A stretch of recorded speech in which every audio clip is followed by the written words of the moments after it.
paso leve de la anatomía ósea. Sí, aquí vemos un fémur en visión anterior y visión posterior. Hay que recordar que los puntos anatómicos más importantes o de mayor referencia es el trocánter mayor y el cóndilo lateral externo de la rótula. Asimismo, también la interlínea articular de la rodilla. Oye, bro, no Sí, estás cambiando tus diapos. Estás en la inicial. sí, estoy cambiando. Me tendré que salir. Ahí está la imagen. ¿Ahí sí cambia? Sí, Bueno, se ve bien así. Es que en pantalla completa creo que no se cambia. Bueno. La cortical medial del fémur, hay que saber que está sometida a compresión y la lateral a tensión. Y el istmo del fémur es la región con menor diámetro intramedular. Recordando un poco de anatomía quirúrgica del fémur, vamos a dividir en tres grupos, principalmente del segmento medial, el segmento anterior y el segmento posterior. Del segmento medial son los aductores de la cadera, que van a estar inervados por el nervio obturador, que son de L2 a L4, y del segmento anterior, extensores de la rodilla, que son inervados por el nervio femoral, igualmente de L2 a L4, y el segmento posterior son los flexores de la rodilla, que van a estar inervados por el nervio ciático, que son los segmentos medulares de L4 a S3. ¿Cómo se dividen estos grupos? Los extensores de la rodilla se separan de los aductores por el delgado tabique intermuscular medial y de los flexores por el gran tabique intermuscular lateral. Hablando un poco de la irrigación del muslo, en este caso del fémur, hay que recordar que las arterias del miembro inferior se dividen en dos sistemas, un secundario y un principal. El secundario es la arteria ilíaca interna o hipogástrica y el principal del miembro inferior va a ser la arteria ilíaca externa, que comprende la femoral, la poplitea, tibiales y dorsal del pie y las plantares. En este tema voy a hablar un poco más del sistema principal, que va a ser el sistema de la ilíaca externa. Este se va a dividir en femoral, que va a ser de la cara interior del muslo, en femoral profunda, en arteria poplitea, que va a irrigar la cara posterior de la rodilla, las tibiales, anterior y posterior, peronea, arteria dorsal del pie y las arterias plantares. La arteria femoral profunda, aquí en la imagen con los números viene descrito en el esquema que está de este lado. Se va a dividir en circunfleja femoral lateral, que esta se va a dividir en transversa y rama ascendente. La rama descendente de la arteria circunfleja femoral lateral y la circunfleja femoral medial. Y por último, las perforantes. Las arterias de la articulación de la cadera van a proceder de la circunfleja externa o anterior o interna o posterior, que ambas son ramas de la femoral. La arteria obturatriz, que es rama de la ilíaca interna, da origen a la arteria del ligamento redondo, que va a llegar a la cabeza del fémur. Pero la participación que tiene es mínima. Mayormente va a estar irrigado por la circunfleja anterior y la posterior, que estas a su vez van a formar un anillo a nivel de la base del cuello femoral y de ahí van a dar ramas hacia el fémur, hacia la cabeza, perforando la cápsula. La circunfleja posterior otorga la mayor irrigación a la epífisis femoral y de las epifisiarias nacen las otras microarterias que terminan por irrigar hasta la superficie de la cabeza femoral. O sea, en resumen, las arterias más importantes en cuanto a la cabeza femoral, que bueno, este no es mucho mi tema, pero lo quise mencionar porque es importante, va a ser la circunfleja anterior y la posterior. Vascularización de diáfisis. Aquí la mayor parte va a ser por la arteria femoral profunda. Uno de estos vasos, de los dos vasos, penetra el hueso proximal y posterior se divide en una rama proximal y una distal, que va a dar nutrición endóstica, y los vasos periósticos vascularizan el tercio externo de la cortical, los vasos endósticos de los 2/3 internos de la cortical.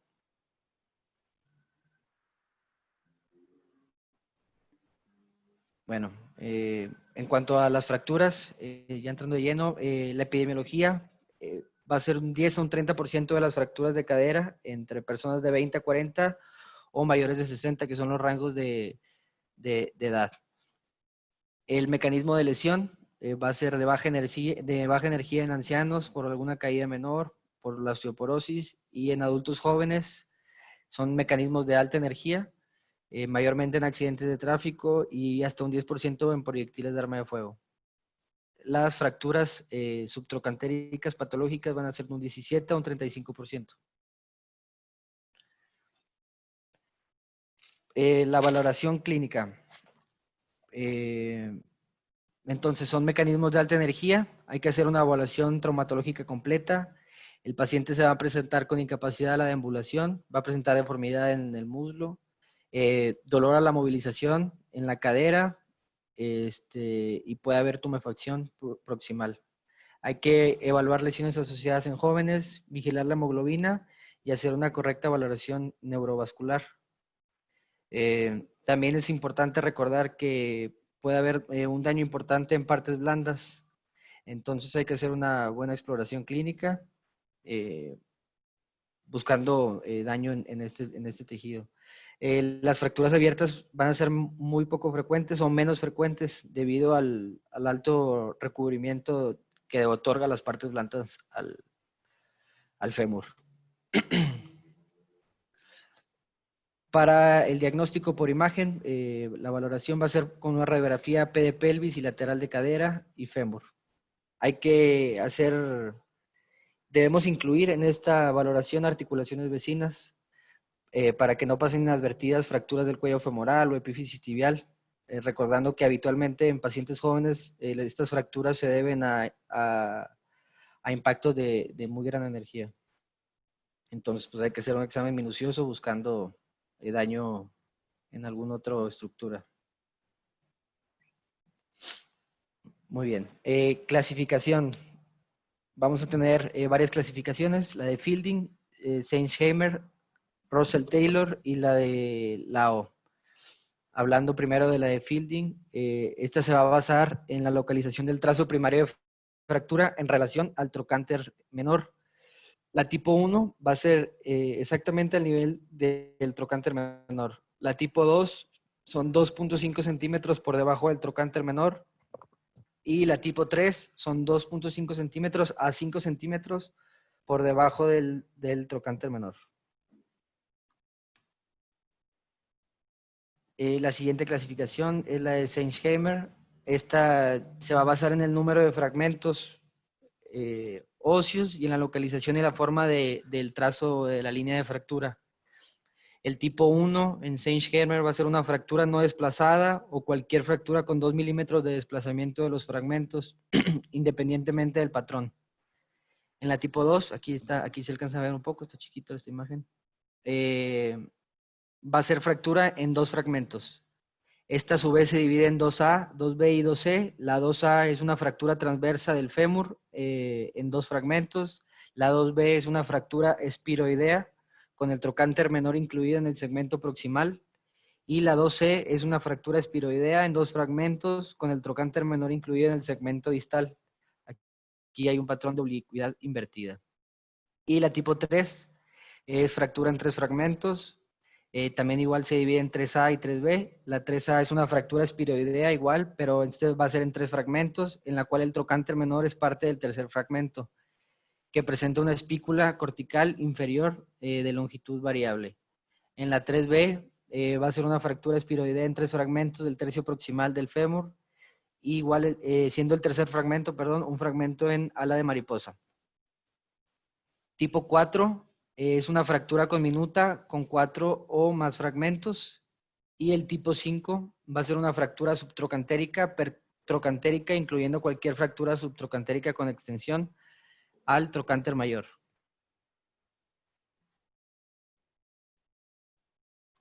No cambié. Ok. Muy bien. Y la clasificación de la O. El fémur va a ser el hueso número 3. Y como estamos hablando de la parte diaficiaria, va a ser 32.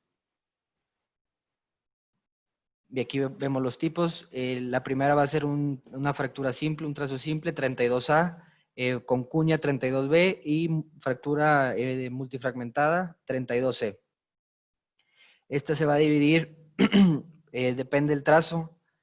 32A1 es un trazo espiral, 32A2, de 32A2, un trazo oblicuo con una angulación mayor a 30 grados y la fractura transversa con una angulación menor a 30 grados, esa es la 32A3. La 32B, también igual, fémur, diaficiario, en cuña, se divide en dos grupos, 32B2 y 32B3. La 32B2 es una fractura en cuña intacta y la número 32B3 es una fractura con fragmento, fragmentaria también en cuña.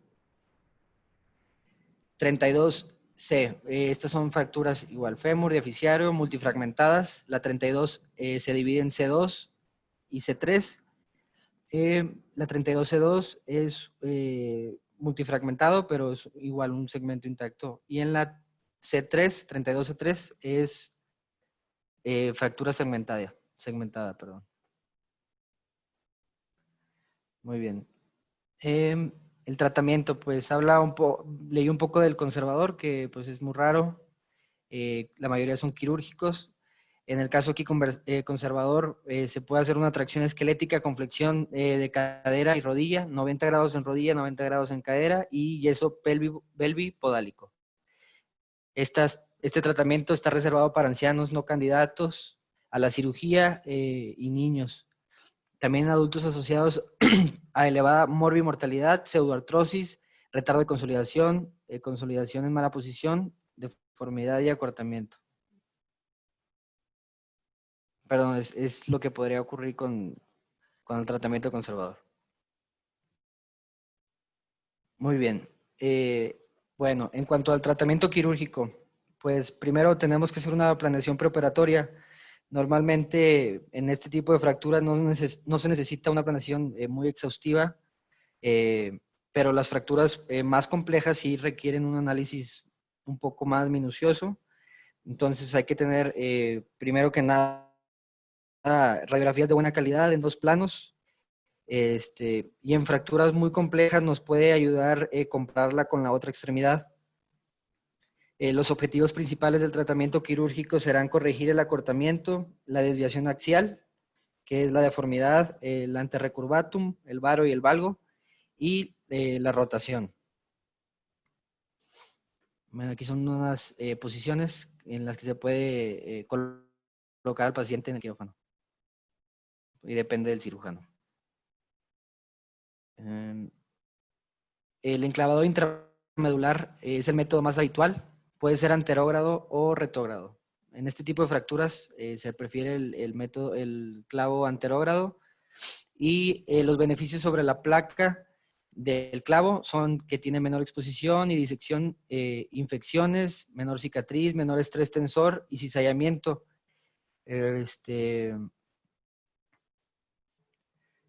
Y para la reducción de la fractura en este tipo de tratamiento se puede hacer una reducción cerrada de la diáfisis o con el uso de un distractor, y con este podemos hacer la abducción o la aducción con mayor facilidad.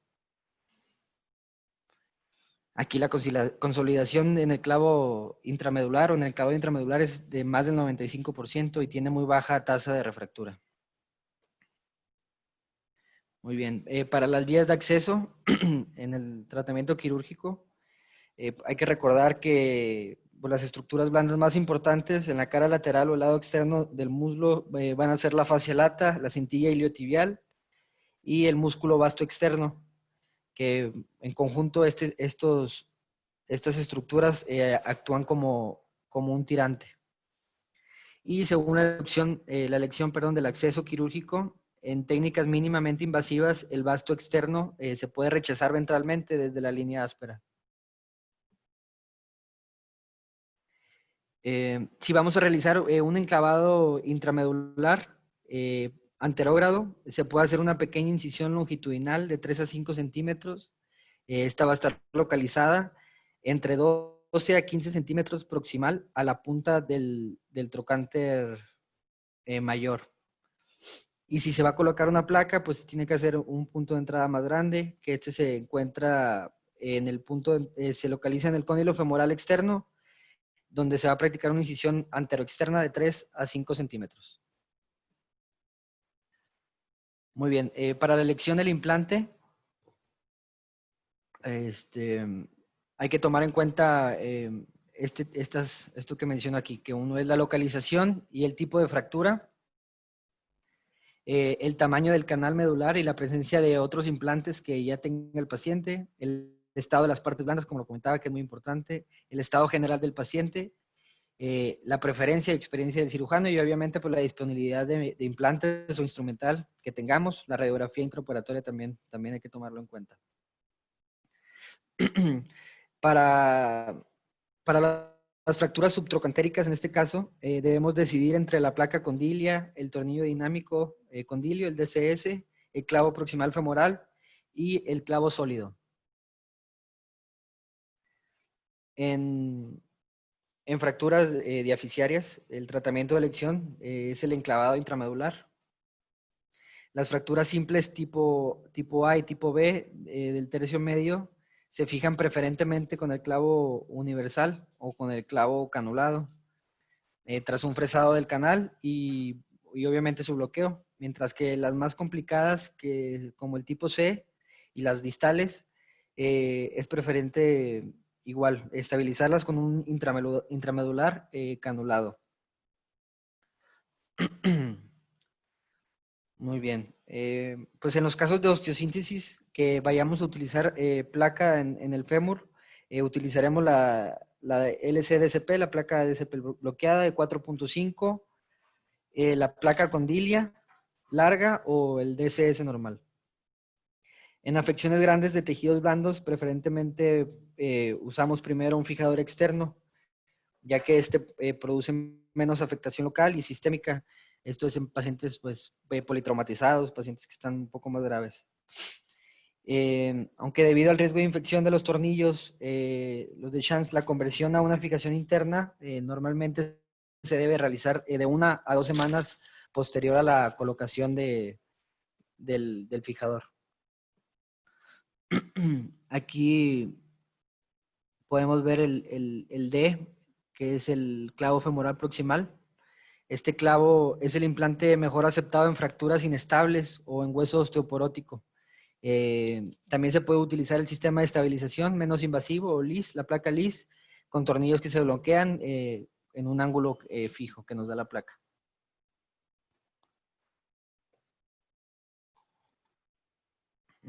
Tratamiento postoperatorio. Bueno, después de la cirugía, después de la fijación interna del fémur, la cadera se debe de mantener en extensión para prevenir las contracturas en flexión que pudieran ocurrir.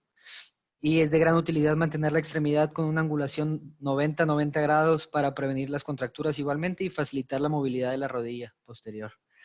La fisioterapia, comentan los autores, que se debe comenzar inmediatamente y la marcha comienza varios días después y se puede soportar una carga parcial de 10 a 15 kilogramos. ¿Qué complicaciones tenemos con este tipo de osteosíntesis? Pues pudiera ocurrir la pérdida de la fijación, una pseudoartrosis, una consolidación en mala posición, cojera, dismetría o deformidad rotatoria, deformidad en varo. En la osteosíntesis con placa, el mayor riesgo es la desvitalización de los fragmentos al tratar de conseguir una reducción anatómica. Por eso hay que recordar que las fracturas simples se pueden reducir anatómicamente y realizar la fijación siguiendo los principios de estabilidad absoluta con compresión interfragmentaria, pero las multifragmentadas deben de reducirse indirectamente y con alguna placa puente.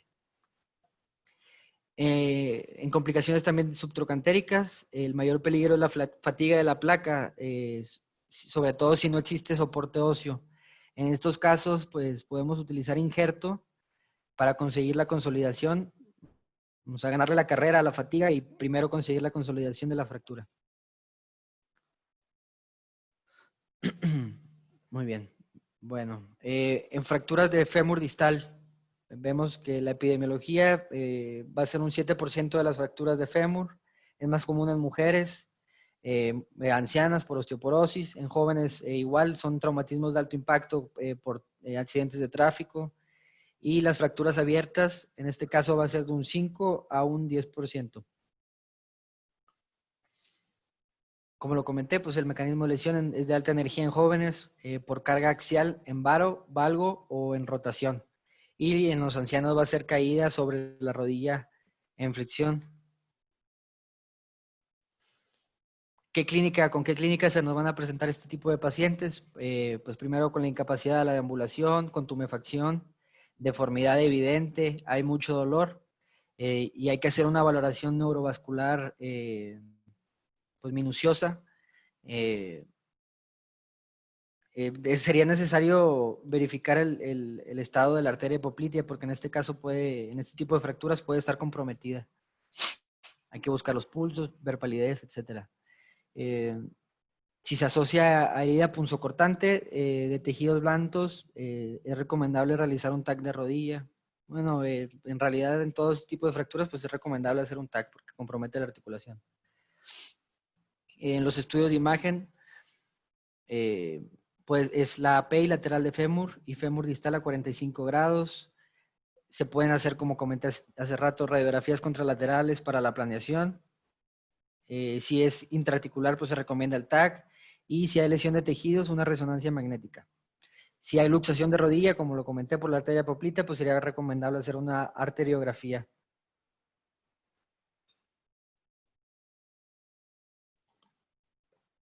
Muy bien. La clasificación AO en fracturas, vamos a pasar ahora al número 33, que sigue siendo el fémur, 3 y 3 de distal, del segmento distal.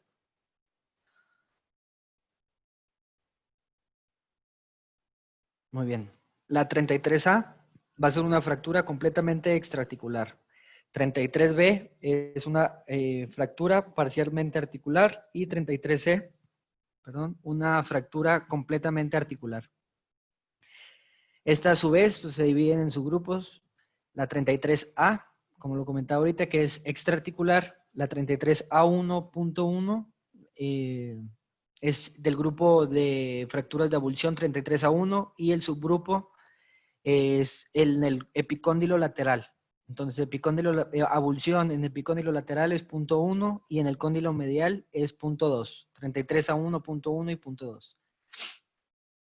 En 33, fractura igual, fractura simple, 33A2. Esta se va a dividir en los subgrupos 33A2.1, que es una fractura espiral, 33A2.2 es una fractura oblicua, y una fractura transversa, 33A2.3.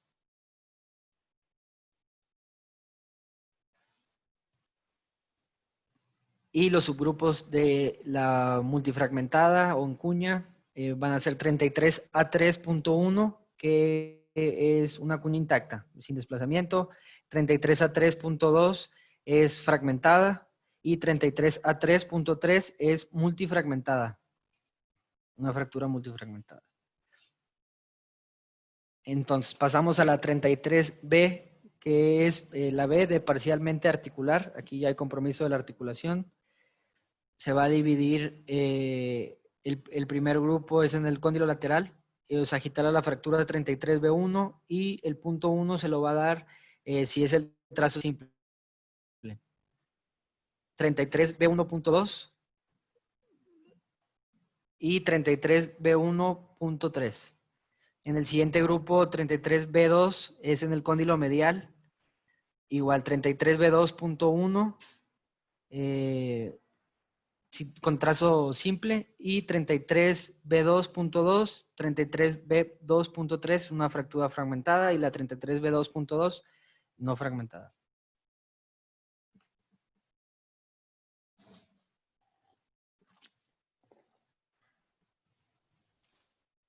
Y por último, de este grupo, lo vamos a dividir en el frontal 33B3 y los subgrupos, vacíez anterior va a ser 33B3.1. Si es posterior o de un cóndilo, la fractura de Hoffa, en este caso es 33B3.2 y la Hoffa bilateral es 33B3.3. Muy bien. El siguiente grupo, que son las 33C, va a ser completamente articular y esta se va a dividir en 33C1 si es simple articular o simple metafisiaria, fractura metafisiaria. Los grupos van a ser 33C1.1 por arriba de los cóndilos, del eje de los cóndilos, la 33C1.3 por debajo de los cóndilos, 33C2.1 es la cuña intacta, fractura metafisiaria. La 33C2.2 es fractura fragmentada, igual de la metáfisis, y 33C2.3 es metáfisis multifragmentada.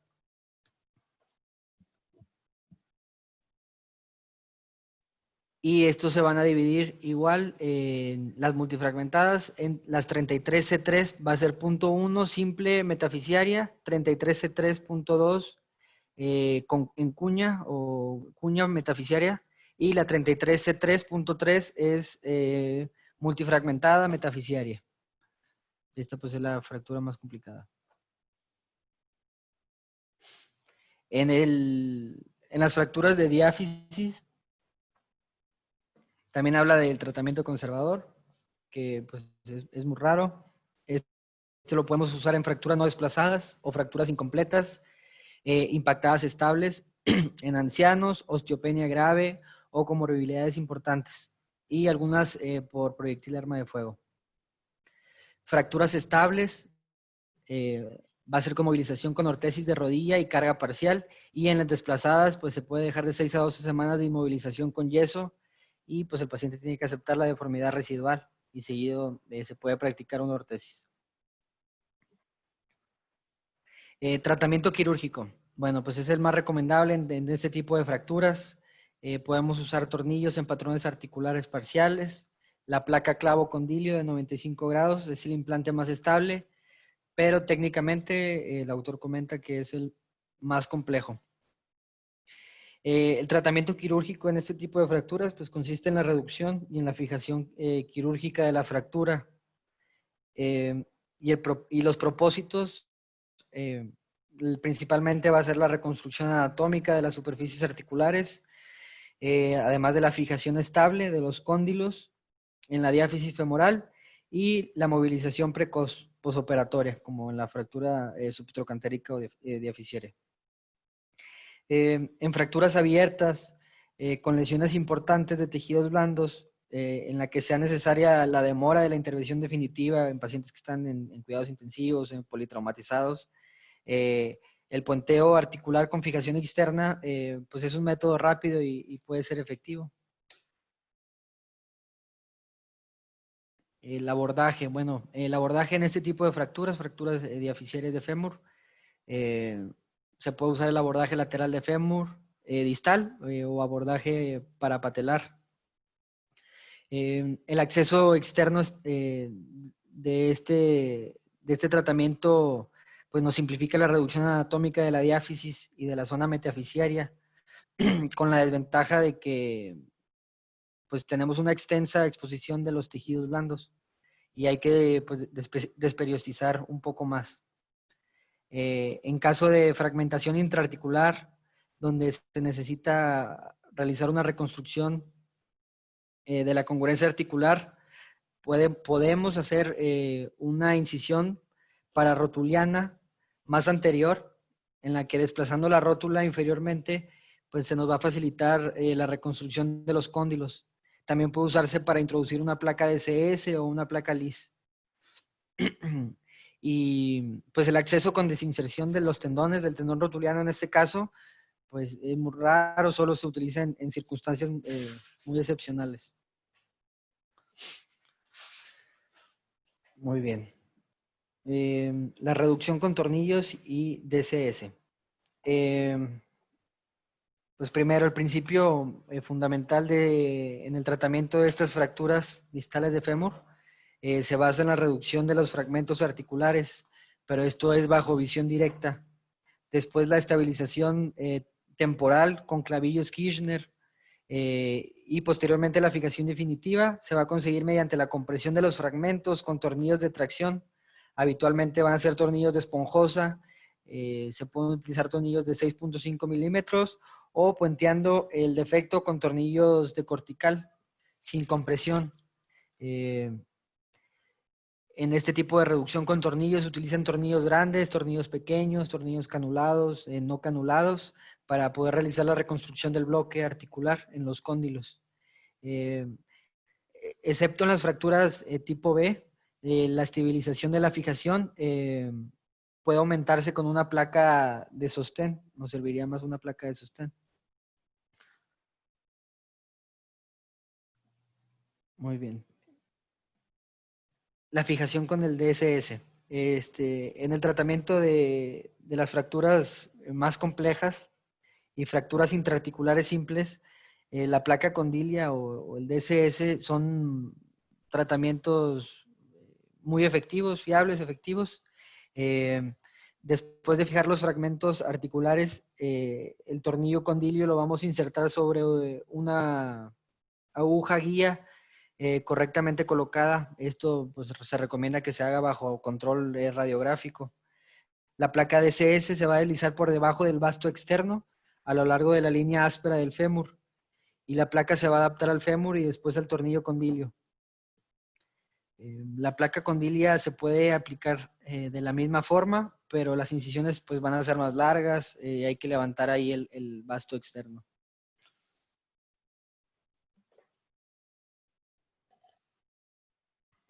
Bueno, el siguiente va a ser la placa, de lo que voy a hablar va a ser la placa condilia de sostén. Este va a ser el implante de elección para fracturas complejas, 33C3, que fue la que comenté ahorita que es de la más complicada, con líneas de fractura adicionales en el plano frontal. Este implante, como comento, pues es el de elección para este tipo de fracturas. Si se compara con el DCS y la placa condilia, esta placa nos ofrece la ventaja de que la colocación individual de los tornillos sobre una zona amplia y su capacidad de sostén del cóndilo femoral externo.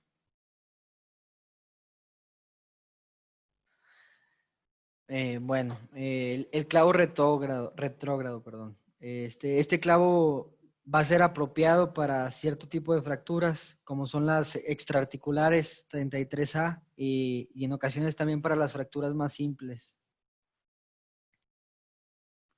El punto de entrada para el clavo retrógrado es la línea medular en la vista P y anterior a la línea de Blumenthal en la vista lateral. Y el acceso se va a hacer con la rodilla flexionada. Se realiza una artrotomía pararotuliana indirecta para poder alcanzar la escotadura intercondilia y el acceso intraarticular del clavo. Ahí el canal medular lo vamos a perforar en la zona inmediatamente anterior a esta escotadura y después con la guía, con el mango guía, vamos a insertar el clavo sólido ligeramente curviado en la cavidad medular y pues después obviamente se bloquea. El bloqueo lo recomienda el autor que se haga de distal a proximal para prevenir la mala colocación de los pernos de bloqueo que vamos a utilizar.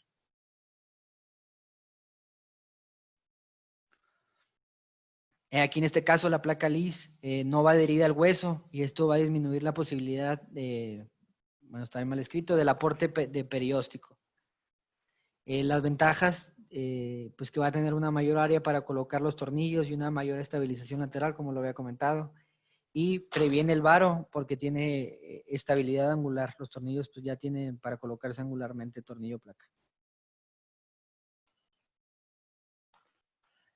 Clavos intramedulares anterógrados, solo los vamos a utilizar si hay un gran fragmento distal, y el retrógrado nos sirve porque mejora la fijación distal, pero va a comprometer la articulación.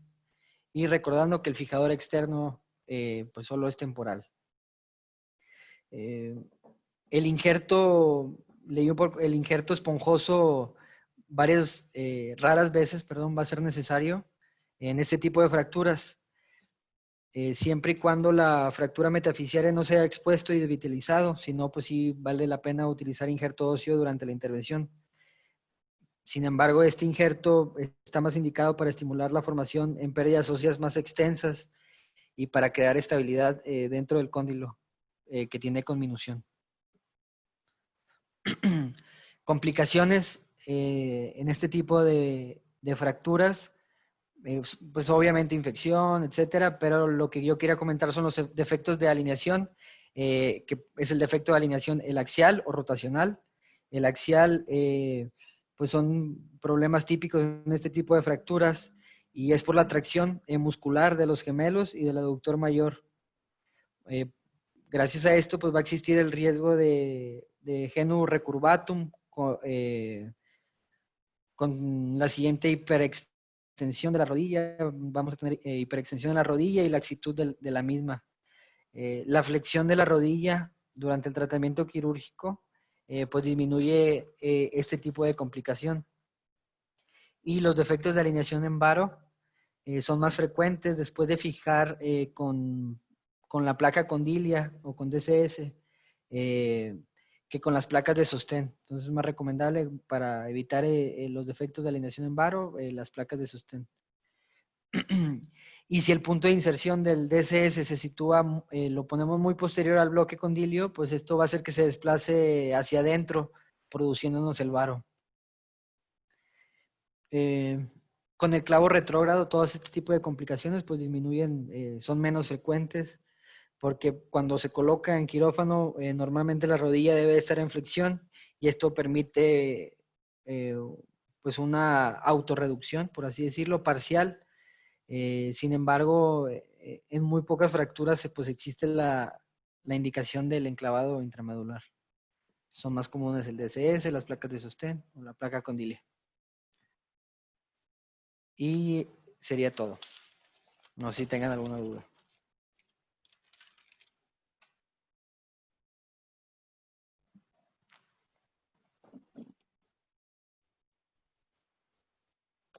¿Puedes dejar de compartir?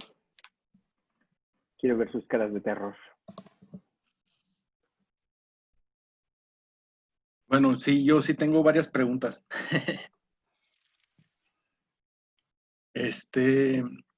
Mencionaste en cuanto a la estabilidad, ¿qué tipo de estabilidad buscarías en una fractura articular y qué estabilidad buscarías en una fractura diaficiaria?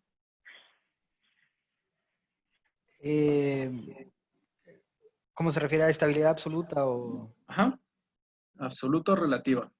En la articular, en la absoluta. Y que entonces, ¿qué principio biomecánico buscarías? Porque una de las cosas que como residente muchas veces nosotros no entendemos bien es el uso de los implantes, pero seguir el uso del implante conforme al principio biomecánico que quiero yo realizar. O sea, yo puedo utilizar un principio biomecánico y puedo utilizar varios implantes para lograr ese principio biomecánico. Entonces, si yo tengo un principio biomecánico que quiero dar una estabilidad absoluta, ¿qué tipo de principio biomecánico voy a dar? Se puede usar compresión. Compresión. ¿Y qué más? Acuérdate que la compresión nunca va sola. Protección. Con protección. Entonces, siempre que vamos a hacer una compresión, pues lo tenemos que proteger. Si vamos a hacer una cirugía con este mínimo material, por ejemplo, puros tornillos interfragmentarios, pues lo tenemos que proteger con una férula, ¿no? O proteger con la misma placa. Y en la diáfisis, qué tipo de estabilidad necesitas y qué principio biomecánico tienes que dar? En diáfisis. Ajá. No estoy muy seguro. ¿Diáfisio metafisiaria o extraarticulares, pues? No Lo estoy leyendo, pero no estoy seguro, doctor. Bueno, es una estabilidad relativa. ¿Con un sostén? Depende de la personalidad de la fractura. Okay. Acuérdense que, por ejemplo, si yo tengo una estabilidad relativa, me va a condicionar que tenga micromovimiento. Sin embargo, depende mucho de la personalidad de una fractura.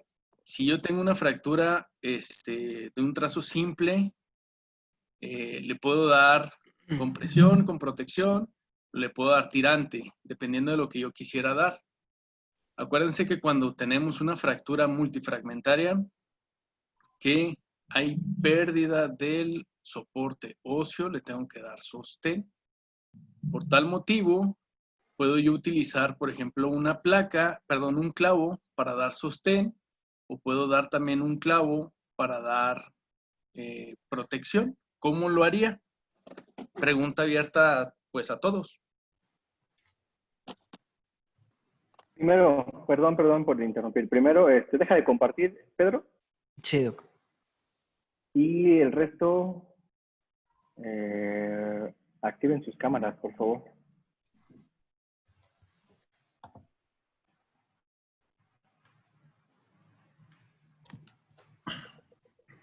Para que el doctor vea quién diablos le habla. Paz.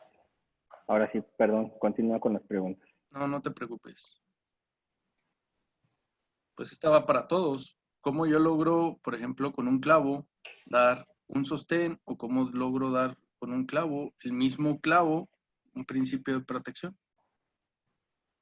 Primero el tipo de trazo, doc, y el tipo de bloqueo. Si es Exactamente. Dinámico o estático, doc. Exactamente. Dependiendo de dónde coloco los tornillos de bloqueo, es el tipo de principio mecánico que quiero realizar.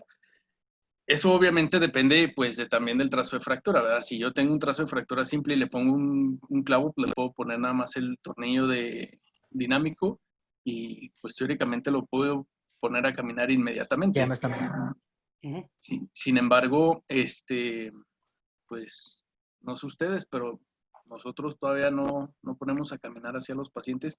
Sin embargo, sí los ponemos rápidamente a rehabilitar. Todo esto va encaminado a que la observación que les iba a hacer, actualmente ahorita nosotros tenemos la disponibilidad en el mercado de implantes bloqueados, por ejemplo, placas LSP anchas, angostas, en este caso es fémur, es una placa ancha, bloqueada, con una mínima invasiva, o MIS. Se pudiera hacer heridas, prácticamente ahorita nosotros lo que hacemos es hacer pequeñas heridas para puentear el trazo de fractura y poder deslizar por esas heridas pequeñas el clavo, la placa, y utilizamos placas mucho más largas para darle mayor brazo de palanca, y las incisiones, pues, son menos y el trazo de fractura ni siquiera se toca en una placa. Nos lo permite, pues, las placas ahorita actualmente, cosa que, pues, antes apenas estaba en investigación. Cuando nosotros utilizábamos este tipo de implantes, pues nosotros no teníamos acceso a eso. Y pues prácticamente lo único que tenemos nosotros que ver es, incluso podemos manejar fracturas multifragmentadas sin abrir el foco de fractura y utilizar, por ejemplo, lo que son placas muy largas de 12, 13 orificios. Lo único que sí tenemos que cuidar mucho, pues, es el varo-valgo, la alineación, que no nos quede más corta, y también en el plano en el plano lateral, que no nos quede con recurvatum. En cuanto a las fracturas articulares, también nosotros utilizamos, yo soy muy aoísta, y utilizamos incluso muchos tornillos fuera de la placa. En este caso podemos utilizar una placa anatómica LSP, o podemos utilizar todavía el DCS, pero con tornillos fuera de la placa. utilizando con clavos guía, incluso se pueden utilizar tornillos canulados. Es una ventaja ese tipo de tratamientos porque podemos abrir completamente la superficie articular de la rodilla y ver el trazo de fractura, hacer una reducción directa con unos clavillos de Kirchner. Y como decía uno de los profesores que nos han dado los cursos, es donde cabe un clavo que te puede fijar, cabe un tornillo. Entonces, podemos utilizar mucho los tornillos fuera de las placas para darle una muy buena estabilidad absoluta y protegerlo con la placa. Otra cosa que también me gustaría preguntarles es, en cuanto a los clavos para las fracturas subtrocantéricas, ¿qué tipo de clavos les gustaría utilizar o cuál sería el ideal para ustedes? Clavo, no placa.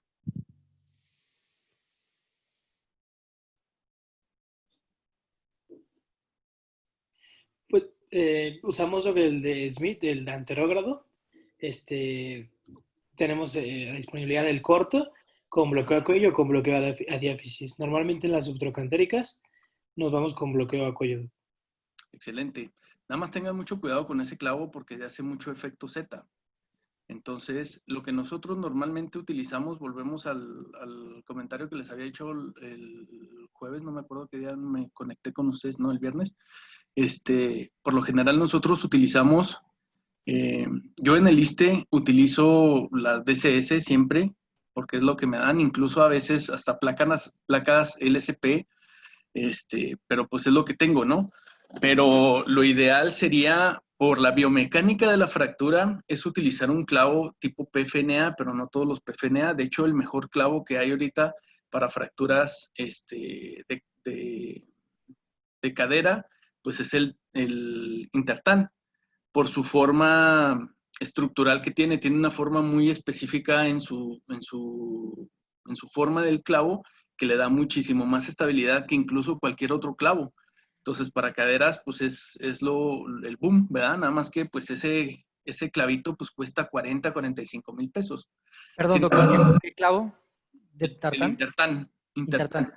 Intertan, que es para las fracturas de cadera.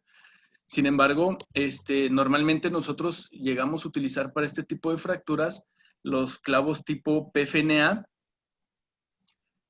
pero tendría que ser, de los PFNA tenemos desde chicos, que son exclusivamente para trazos de fractura intertrocantéricos, hasta largos, que te van hasta los cóndilos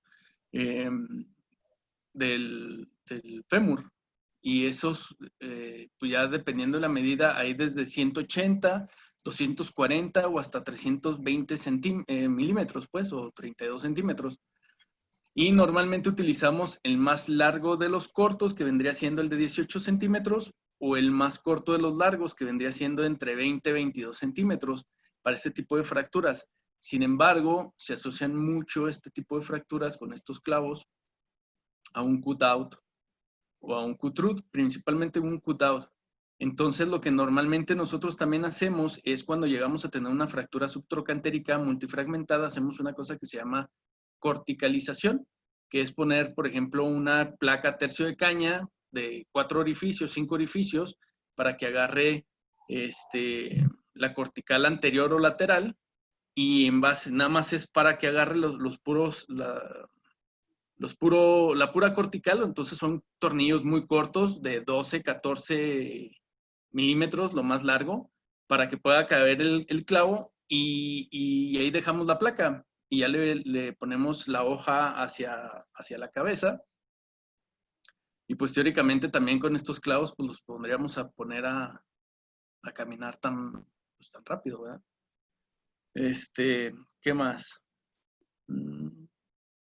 Por lo pronto ahorita es lo que se me ocurre de lo que apunté. ¿Alguien más tiene algún comentario, preguntas? Bórrenlo también ustedes de preguntas a él. Claro. Claro.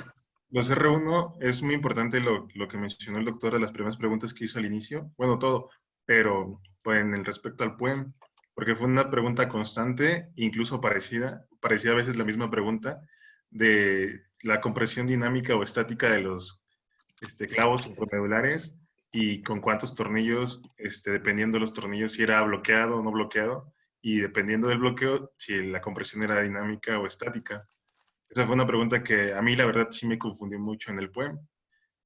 Traté de contestarla pues, lo más correcta posible, no sé si lo hice, pero sí, eso es algo que preguntan muy constante en el PUEM.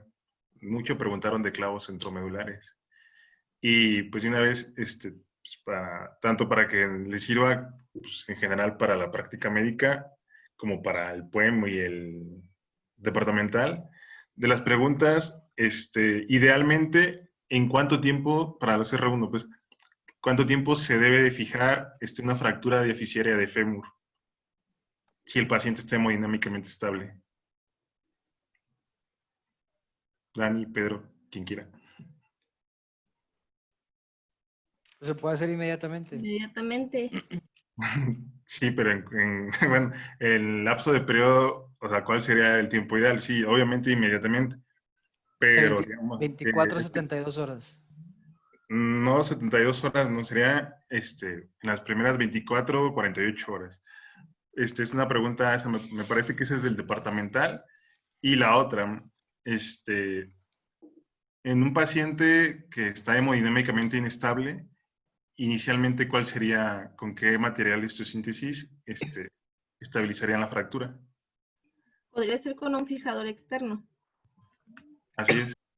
Va a depender mucho no solo de la pérdida de sangre, sino incluso hace tiempo Santi mandó unos artículos que hablaba de fracturas de cadera y de fémur, donde no solamente tomaba en cuenta la pérdida de sangre, sino también cómo se encontraba el paciente en general. Por ejemplo, un parámetro importante que mencionaba era un lactato. Si el lactato estaba mayor a 4, no era aconsejable pues realizar una fijación definitiva. Y bueno, ya que estamos en esto de las fijaciones, si el paciente ya está hemodinámicamente estable, ¿cuál sería pues ya el material de osteosíntesis ideal para fijar una fractura deficiaria de fémur? Lo dijeron en la clase, pues en la presentación de ahorita. ¿Con qué material lo harían? ¿Para R1? Sí, pues tú lo dijiste. ¿Medular? Pues hagan el clavo, sí. Así es, Dani, con un clavo centromedular. Dale, ya. En cuanto a lo del lactato, lo revisé, del artículo que se llama de Early Damage Control, es menor a 2 de lactato, significa que el paciente esté reanimado, o sea, puedes poner el clavo centromedular. De 2 a 2.5 es valorable, tal vez lo puedas poner. Y arriba de 2.5 no hay que fijar definitivamente, hay que poner el fijador externo. Y el manejo temprano, pues es en las primeras 36 horas, ¿no? Sí, de hecho, fue una pregunta que les hice, si es de menos de 2, el lactato. De hecho, hay unos, se acaba de hacer ahorita, bueno, no ahorita, hace unos 2 años más o menos, hay una cosa que se llama Consenso de Berlín, que tocan exactamente todo eso. Sería bueno que lo buscaran, Consenso de Berlín, y viene todo lo específico al politrauma, que es lo que ahorita actualmente se está utilizando, o todas las personas que están teniendo speech o que presentan sus datos de sus hospitales, se basan en ese documento para que lo consiguieran y ustedes se basen a eso y vean que prácticamente ahorita mucha gente está en base a eso valorando si es damage control o total early care, pero sí valdría la pena que ustedes lo vieran y tuvieran su propio consenso de eso. Y lo checo y se los traigo pasado mañana. Sí, vale la pena.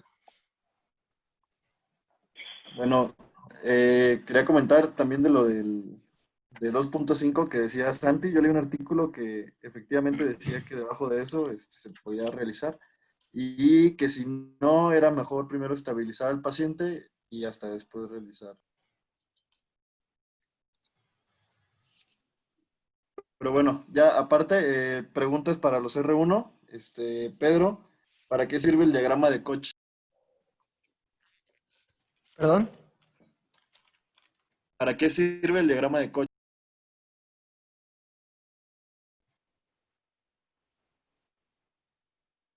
¿Diagrama de qué? No, es que se corta. Diagrama de Koch. No, eso no lo leí. Tenemos también las preguntas que sean para, bueno, para otras clases, para todos, pues no nomás para CR1, güey. O sea, una para cada año, no sé. Ok, ¿Ah? pues para todos, entonces, si alguien leyó acerca del diagrama de Koch, si alguien sabe o quiere aportar algo al respecto. ¿La tabla de Koch? No, Y otro diagrama orden. de Koch. No sé yo. Bueno, es que encontré un diagrama llamado diagrama de Koch, que dice que este nos muestra las fuerzas de compresión ejercidas sobre la cortical medial y las fuerzas de tensión que se ejercen sobre la cara lateral del fémur proximal. Esto con la finalidad, bueno, de mostrarnos las fracturas que son no por contusión, ¿no? Sino por las mismas fuerzas musculares. Ya no sirve esa teoría, temo.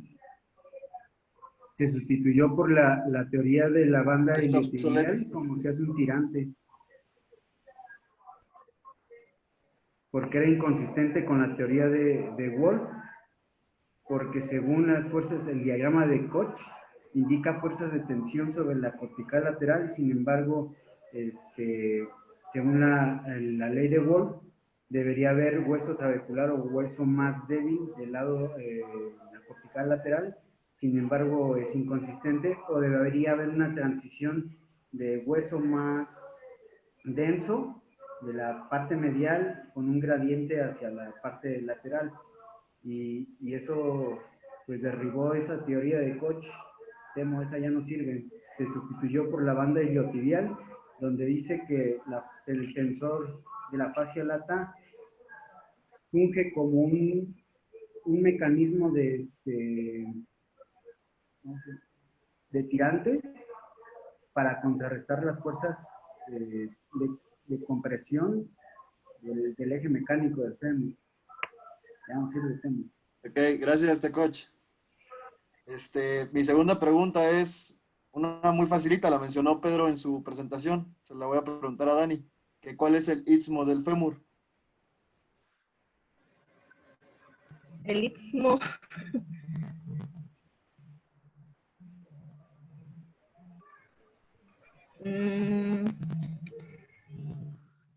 No me acuerdo. Ok, es la región con menor diámetro, la zona intramedular, pues, región con menor Ok. diámetro.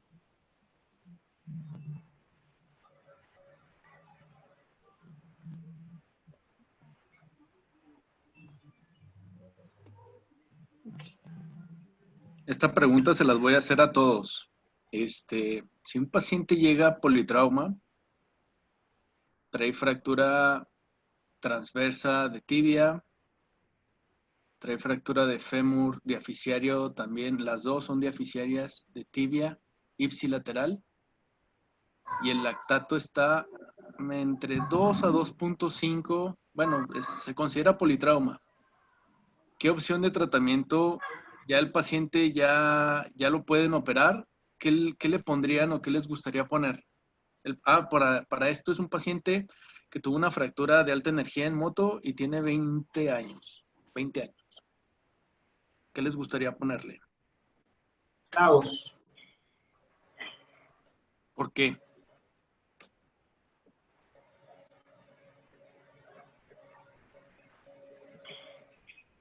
Porque es menos invasión a los tejidos y porque permite una rápida movilización del paciente. Y bueno, partiendo de que ya quedamos que se puede operar, pues sería lo más ideal. Menos invasión, mayor movilidad, que repercutirá en un reingreso a sus actividades inmediatamente al día siguiente. ¿Alguien más tiene otra opinión? A Solorio no le gusta dar incapacidades, Doc. Creo que clavo sería la opción. Yo también concuerdo con lo que dice Abraham, que podría regresar a sus actividades más rápido y si de por sí ya trae lactato considerablemente elevado, provocarías menos daño a los tejidos y menos reacción inflamatoria generalizada. Bueno, tengan cuidado, por favor, cuando vean en pacientes jóvenes, es muy importante si pueden utilizar los 2 clavos, pero no seguidos y mucho menos en un solo evento. En un paciente joven, en un paciente ya pues adulto, estamos hablando de arriba de 40, 50 años, incluso podemos hacer un abordaje en la rodilla y por ese abordaje poner un clavo retrógrado a fémur y un clavo anterógrado en tibia. Sin embargo, tengan mucho cuidado en pacientes jóvenes porque si se ponen los clavos y más en los dos en el mismo evento, hay un alto riesgo de una tromboembolia pulmonar o grasa. Ya nos ha pasado y se mueren los pacientes. Para que Entonces, lo tengan muy, muy en cuenta eso. entonces, ¿qué recomendaría, Doc? ¿Colocar fijador externo en fémur y un clavo en tibia o al revés? En un paciente joven, si tú lo quisieras, o sea, si por ejemplo a nosotros nos llegara politrauma, ya lo estabilizamos y todo, y lo quisiéramos fijar todo en un solo evento, le pondría un clavo y una placa. Y la placa la haría mínima, heridas mínimas, y ponerle un placo, no. Ok, muy bien. Ajá, pero ¿Dónde si le no... pondrías la placa? ¿Cómo? ¿Dónde le pondrías la placa? Esa es muy buena pregunta. ¿Dónde le pondría la placa?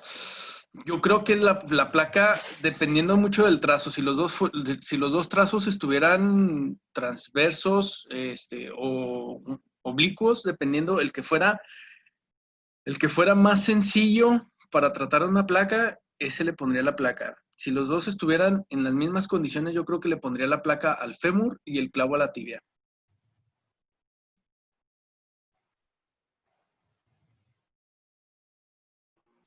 Y empezaría primero a fijar el fémur y luego fijaría la tibia. ¿Alguien tiene alguna otra opinión de ese caso? Yo difiero. Yo creo que yo le pondría los 2 clavos, no importando su edad. Depende mucho del tipo de trazo que bien menciona, pero aún así buscaría ponerle 2 clavos. Movilidad temprana, apoyo temprano. ¿Por qué mencionaron 36 horas como manejo para las fracturas de fémur, saben? ¿Sí me escuchan? Sí, escuchamos. Pues es el periodo de second look, el que tienes que esperar antes de la ventana definitiva para operarlo, pues es el periodo en donde no puedes operarlo por una inmunosupresión. No, mencionó Pedro, o no sé quién fue el que mencionó a que había un tiempo ideal para operar el fémur. Y mencionaron 36 horas. Tú creo, lo dijiste. Ajá, no, esa es la fijación temprana en politrauma, pues. O sea, no ideal, la fijación temprana. Pues. ¿No se refiere a lo que dijo Uriel de 24 a 48 horas? Sí, y después alguien corrigió que era antes de las 36. Pero eso es hablando asociado a un politrauma, ¿no? O sea, que sea... Sí, a un politrauma. Tienes la ventana de 24 horas, si no ya te tienes que esperar hasta después de los 10 días, porque ese es entre los 2 días y los 10 días sería el periodo de mayor inmunosupresión, ¿no? Bueno, a eso se refiere, creo yo. En cuanto a definición de fractura de fémur, se considera una urgencia y la debes de fijar lo antes posible. Si no fuera politrauma. Exacto, ajá, o sea, tienes una fractura de fémur, se debe de fijar lo antes posible.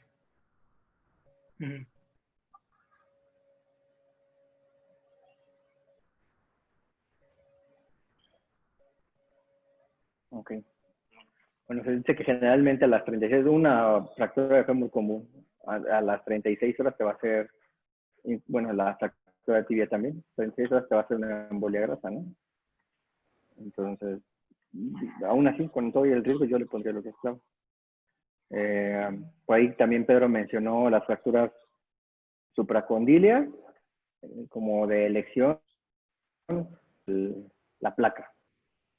y confundió ahí temas con la placa condilia y el DFS, como que dio ventajas de uno, los ibas combinando, Pedro. Pero aún así, si el trazo no hay un trazo interarticular, también buscaría ponerle un clavo. Si hay un trazo interarticular, López les dijo, podemos poner tornillos.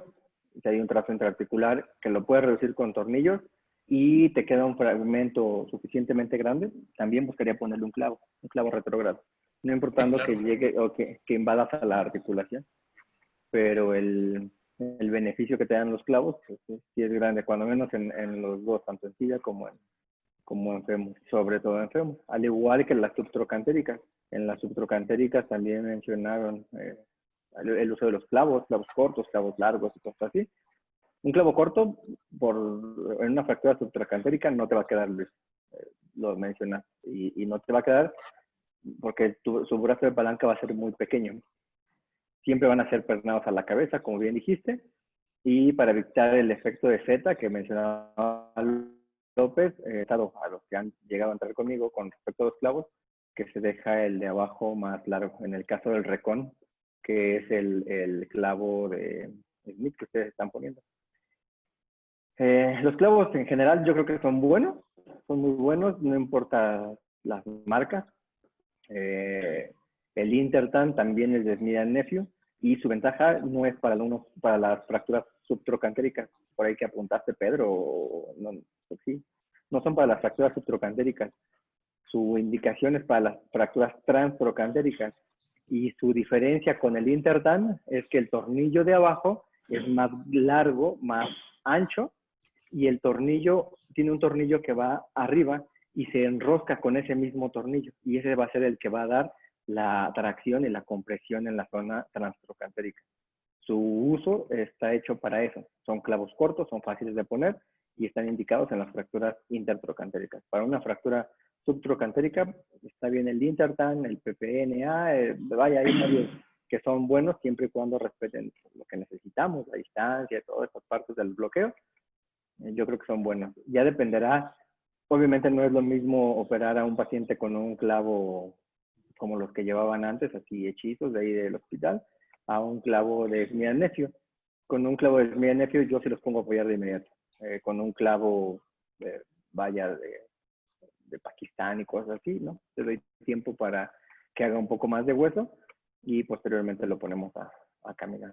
Pero bueno, esos son como parte de los consejos. Igual en las fracturas subtrocantéricas, ya habíamos tocado ese tema varias veces, siempre es mejor colocar un clavo, ¿no? Un clavo antes que pensar en una placa. Por ahí hay dichos de los antiguos maestros, ¿no? Que decían que el peor clavo es mejor que la mejor placa. Hay placas que son muy buenas, ¿no? Simplemente el deslizarlas y todo eso es más complejo que meter un clavo.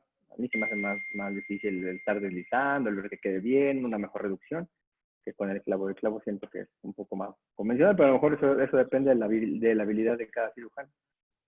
Un poquito nada más en las fracturas intercondíleas en la rodilla. Pues a lo mejor sí, ahí el beneficio es una placa. Pues no sé si tienen alguna duda. Digo, eso es parte de lo que les puedo aportar en cuestión de las técnicas. El abordaje que mencionaba Pedro, el parapatelar. El único inconveniente del parapatelar, Pedro, es que en la parte lateral ya del fémur ya no te deja entrar por el tabique. Entonces ya empieza a lastimar el cuádriceps. Es como lo único. O sea, sí puedes ver a lo mejor un poco mejor la zona intraarticular, pero no te deja poner la placa tan fácil.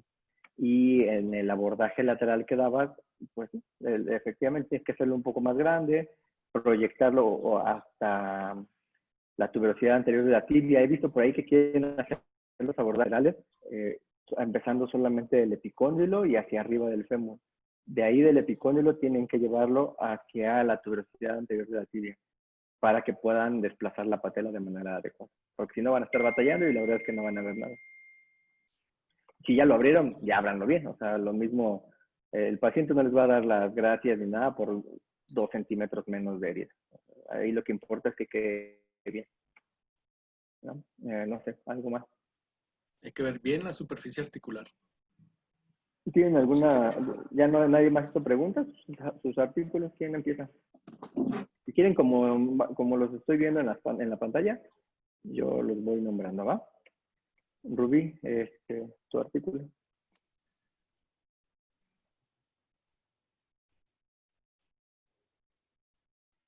No te escuchamos.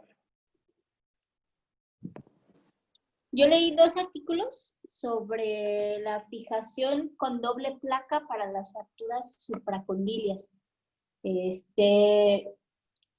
Hay uno que leí del 2017 que se publicó en la no sé cómo se llama, International Clinical Experience Medicine.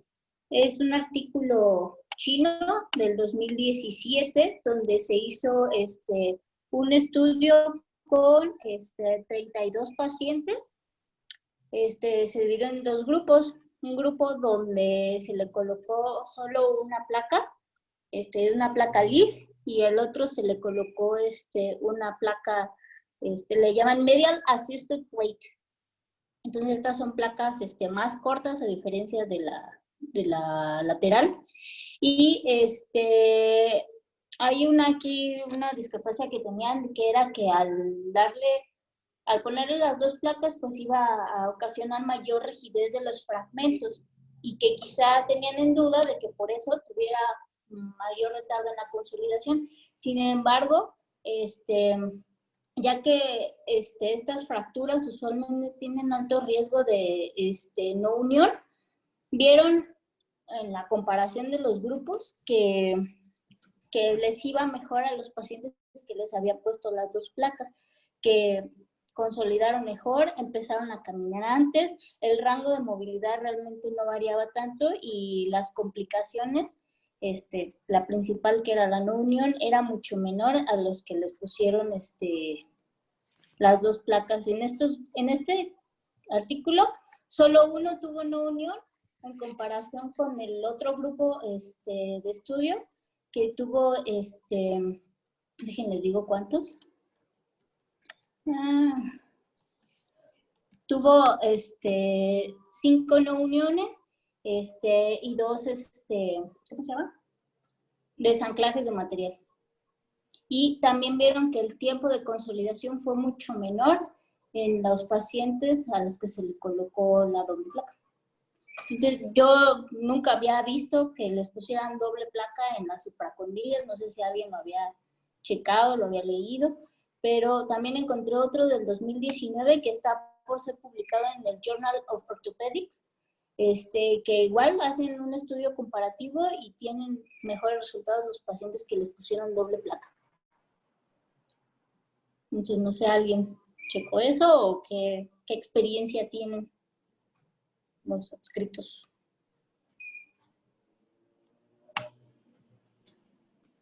No, pues ninguna experiencia con doble placa, pero pues suena interesante, ¿no? Luego, al final de cuentas tiene una base.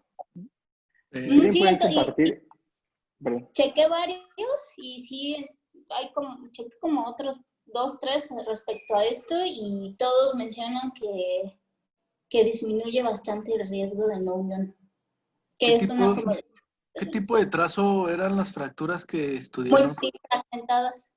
Multifragmentadas. AO 33C2, 33C3. Okay. Es que sí, híjola, meterte al lado medial es complejo.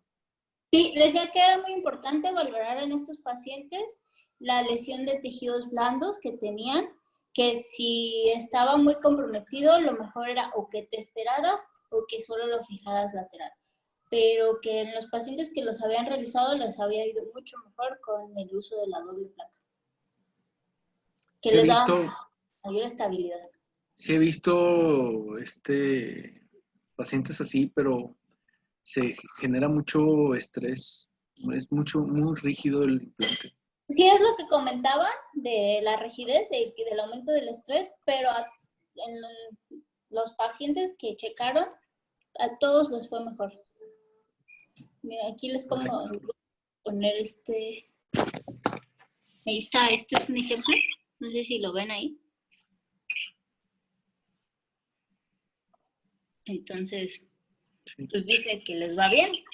Habría que checarlo más. Uy. Que es mucho material. Pero pone como ejemplo Sí, las pero de húmero. El material es lo de menos, las heridas para meterlo. Porque, por ejemplo, lateral como quiera lo puedes deslizar el material. Pero medial yo no me atrevería a deslizar el material por medial. Sí. pues qué poco atrevido me doctor.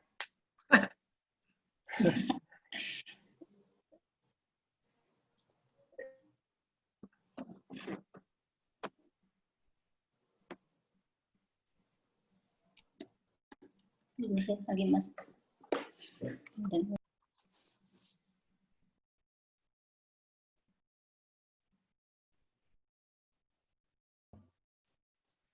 Ya no escucho al doctor Antonio.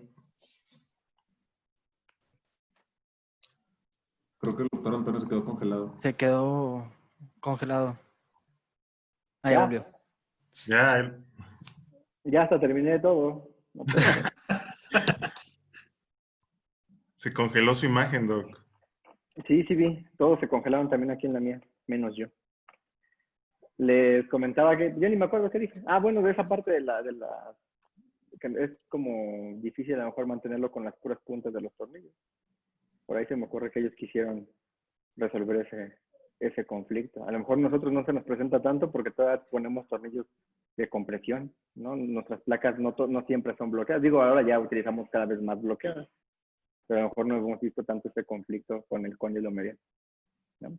Bueno, hay quienes sí, ¿no? Sí se les han desanclado bastantes, pero no sé, se me ocurre que por ahí ellos quisieron resolver esa situación. Y no está descabellada, está bien, ¿no? Dos placas. Yo creo que sí es viable. Y con un abordaje lateral ampliado, el que les comentaba, hasta la zona de la tuberosidad anterior de la tibia, entrar por el tabique, con un Hoffman llevar la patela hasta el otro lado. Y ya si de plano no pueden ver por ahí, pues una capsulotomía medial, no sé. Bueno, no está tan descabellado, pero sí es mucho, pero si resuelve el problema, pues ¿por qué no? Sigue aquí en el orden, Uriel, no trae artículo, Temo tampoco, Beni.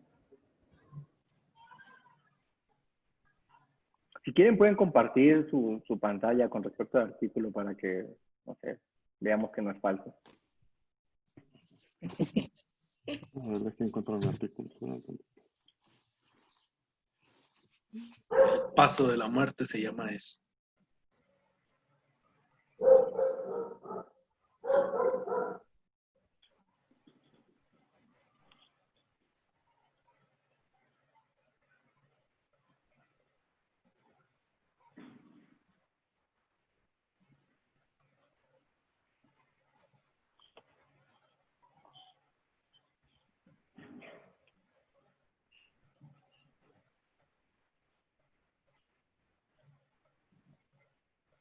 Sí, se ve imagen.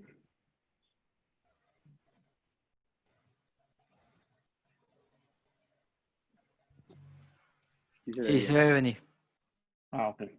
Bueno, entonces yo encontré este artículo que es reducción de fracturas subtrocantéricas de fémur y bueno, dan recomendaciones y trucos según.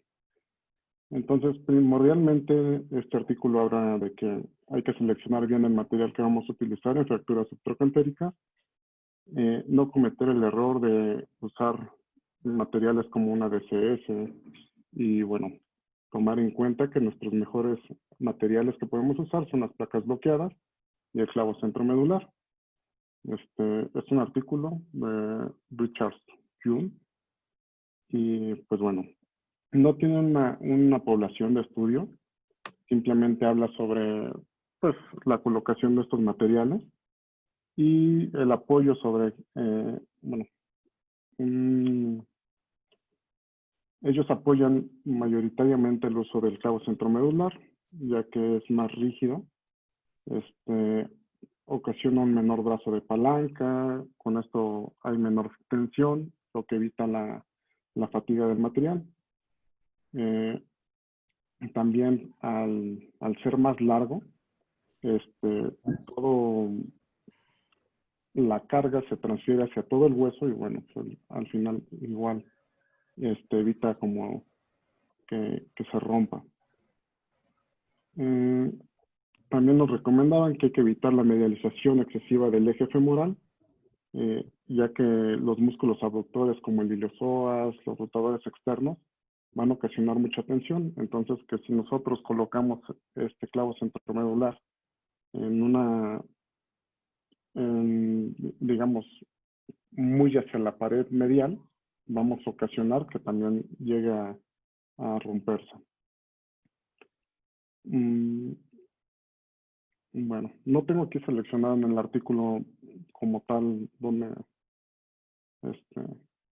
no lo subrayé, o sea, simplemente les pongo aquí el artículo más o menos. Y también haciendo las recomendaciones de que de que los clavos se pueden introducir por dos partes, ¿no? Por la fosa piriforme y por el trocánter mayor. Pero encontraron que en el 63% de las personas, pues la fosa piriforme sí era identificable y en un 37% costaba trabajo, entonces como que no era un buen punto de acceso por el que se pueda basar uno. Entonces, pero una de las desventajas de hacer el abordaje o la entrada por el trocánter mayor era de que no era lineal con el eje del fémur. Entonces podía ocasionar conminución si es que metíamos forzosamente el clavo centromedular. Y también de que nos podía ocasionar una deformación en varo. Por eso también en esta imagen pues, nos recomendaban el uso de tornillos de Poller para evitar esa varización del clavo centromedular. De las posiciones en las que vamos a abordar al paciente, recomendaban la posición supina, de preferencia en politraumatizados, utilizar esta posición, y en posición de cúbito lateral en pacientes obesos para facilitar la aducción de la pierna y exponer mayor el trocánter mayor. Otra de las recomendaciones era el uso de joysticks percutáneos para hacer la reducción y una vez haciendo la reducción pasar el cable guía y empezar con nuestro trazados. Y también si tenemos la disponibilidad de un distractor femoral, que también nos puede ayudar mucho en esto. Y pues nada más. Eso era lo que hablaba este artículo.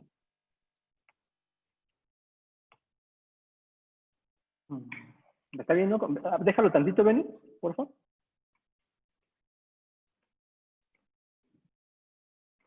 Está bien como para solventar o justificar más el uso del clavo en las fracturas como femorales, como habíamos comentado. Regresate, hay una imagen allí donde está el clavo bloqueado. Ándale. Si ven, es lo que les comentaba. El tornillo de abajo, más largo que el de arriba. Aunque aquí les quedó ligeramente muy parecido. Se dice que debe de ser 10 milímetros menos el de arriba para que efectivamente disminuya el riesgo del desplazamiento en Z. Entonces, esto es lo que tiene que ser. Debe ser más largo el de abajo cuando utilicen este tipo de clavo. ¿Vale? Y en este mismo modelo de Smith, ellos tienen dos diferentes, que son el fan y el tan. El fan entra por la fosita y el tan entra por el trocánter, y tiene que ver con la angulación que toman los mismos clavos. Digo, una vez que te acostumbras, los dos son fáciles de poner. La mayoría van a ser entradas por las fosas, la mayoría de los otros clavos. Pero bueno, pues para que más o menos los conozcan. Bien, pues está. Ahorita actualmente lo que se está manejando ahorita es no lo quites porque va relacionado mucho a eso. Ahorita los últimos artículos que han salido principalmente en las transtrocantéricas es la sobrereducción del fragmento transtrocantérico. Sin embargo, otra cosa que es muy fundamental es que tengan una reducción adecuada este tipo de fracturas. Puedes utilizar cualquier implante mientras tengas tu reducción adecuada, por ejemplo. De entrada, como decía el doctor Antonio, ese clavo les va a hacer un efecto en Z por dos cosas. Una, porque el tornillo proximal está muy largo. Y segundo, vean en la lateral cómo no tiene contacto esos fragmentos, no hay contacto, entonces pues prácticamente el fragmento largo donde está el trocánter menor, pues está volado y pues no se ve que vaya a haber un contacto ahí. Va a ser muy difícil que esta fractura vaya a pegar y pues por ende va a fallar. Entonces ahí va la otra actualidad ahorita, que es realmente no es tanto el dejar un implante tan rígido, ¿sí? Tenemos que dejar implantes más biológicos, que era lo que falla principalmente en la placa LCP de fémur proximal, que le podemos atascar de todos los tornillos que nosotros queramos, pero dejamos el implante demasiado rígido y aún así va a fallar porque no tiene la biología del hueso o la moldeabilidad del hueso en el sentido de las fuerzas que genera el implante sobre el hueso. Por eso falló. Regrésate tantito a la primera donde está el DCS. Esa mera. Si se fijan, son 5 tornillos debajo del trazo de fractura. Muy probablemente es una fractura que no se redujo bien, que es el principal fallo del implante, es que la fractura no esté bien reducida. Y segundo, la rigidez. Es un implante demasiado rígido que, pues, por ende, no le da la posibilidad de pegar la fractura, tarde que temprano el implante es demasiado rígido que se va a tronar. Entonces, es muy importante la reducción de los fragmentos. Ustedes pueden utilizar lo que ustedes quieran, pero si van a utilizar un implante, por ejemplo, una placa, ya sea un DCS o una placa anatómica de fémur proximal, no dejarlos tan rígidos. Eso es lo que yo les podría ofrecer para que no fallara su implante y su fractura. Me gustaría utilizar también esta imagen porque, Rubí, las fracturas subtrocantéricas deben de tratarse. Bueno, no hay otra, no tuvieron clavo o falló el clavo, lo que sea, y piensan en ponerle una placa. Deben de pensar en ponerle un DCS y no un DHF, porque la fractura, donde está la fractura, es el sitio de entrada de tu tornillo. Entonces no te va a servir de nada un DHS aquí. Un DCS, bueno, hará lo pertinente, aunque este es como su futuro, ¿no? El que se fatigue. Pero bueno, no está, el material existe y a veces no nos dan, sobre todo de manera institucional, lo que queremos. Pero bueno, si van a poner, por favor pongan un DCS, no se vayan a un DHS porque va a ser peor. Y lo mismo, en este tipo de fracturas no puedes hacer osteotomía de Houston porque pues no, y eso ya está. O sea, no hay.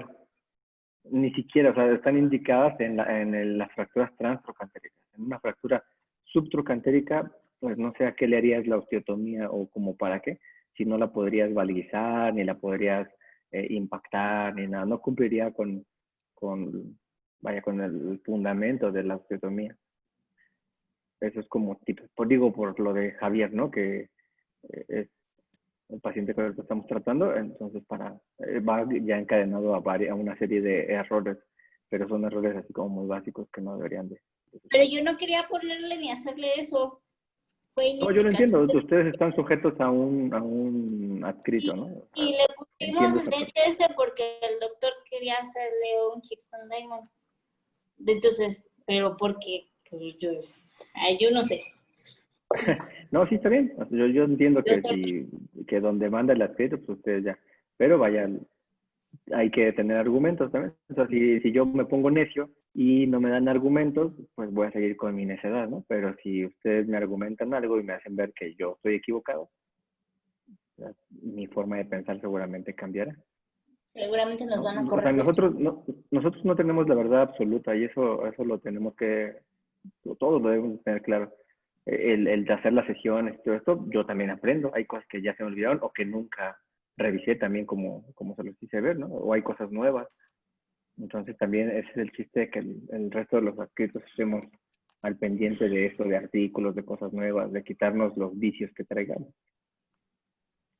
Pero bueno, esta imagen está padre. Está padre tu artículo. Tiene varios errores importantes, Benny. Y está padre. Bien. Si quieres, ya a ver si deja de compartir. Así como estamos, te coachos, ¿no? David.